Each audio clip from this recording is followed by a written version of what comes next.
ఓం నమః శివాయ శ్రీమాత్రే నమః. మిత్రులకి శ్రీభిలాషులకి అలాగే నన్ను ఇంతగా ఆదరిస్తున్న యూట్యూబ్ ప్రేక్షకులందరికీ కూడా పేరు పేరు ధన్యవాదాలు. మిత్రులారా, మీ అందరికీ పరాదేవత ఎలివేళ్ళ మీతో ఉండి మీ మనోవాంఛ నెరవేర్చాలని మనస్ఫూర్తిగా కోరుకుంటున్నాను. మీ అందరికీ ఉగాది శుభాకాంక్షలు. మనం ఈ చైత్ర నవరాత్రులు మార్చి 19 నుంచి 27 వరకు నడుస్తాయి. ఈ సమస్యలు అంటే చాలామంది ఏంటంటే రకరకాల సమస్యలతో బాధపడుతున్నాము. అందులో ముఖ్యంగా రుణ బాధ, అప్పుల బాధ.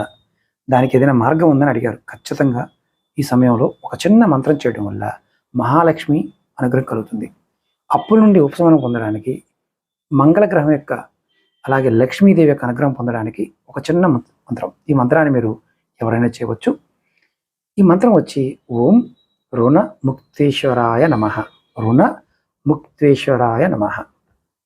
ఈ మంత్రాన్ని మీరు 108 సార్లు ప్రతిరోజు కూడా ఈ నవరాత్రి స్టార్ట్ అయిన దగ్గర నుంచి చేయండి. ఇక్కడ మంచి సమయం చెప్తాను, అంటే ఎలా చేయాలో చెప్తాను. ఉదయం 6:30 నుండి 8 గంటల మధ్యలో లేదా సాయంత్రం ప్రదోషకాల సమయంలో చేపించండి. అలాగే ఎలా జపం చేయాలి? ఒక ఎర్రటి ఆసనం, అంటే మీరు ఒక ఎర్రటి టవల్ మీద కూర్చొని ఎర్రటి పువ్వులతో పూజిస్తూ కనీసం ఒక 108 సార్లన్నా జపించండి.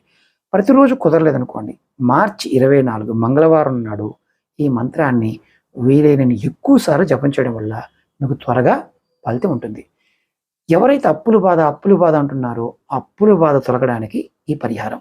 అలాగే మీకు ఈ వీడియో నచ్చినట్లు లైక్ చేసి ఈ వీడియోని 10 మంది మిత్రులకి షేర్ చేయండి. కొత్తగా చూస్తున్నారా? ఖచ్చితంగా మీరు సబ్స్క్రైబ్ చేసుకోండి.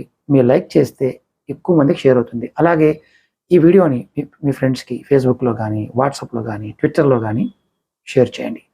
మీరు ఎవరికైనా జాతక సమస్యలు ఉండి పరిష్కారం తెలుసుకోవాలనుకునే వారికి 9440593655 ఈ నెంబర్కి కాంటాక్ట్ చేసి కూడా మీరు అపాయింట్మెంట్ తీసుకోవచ్చు.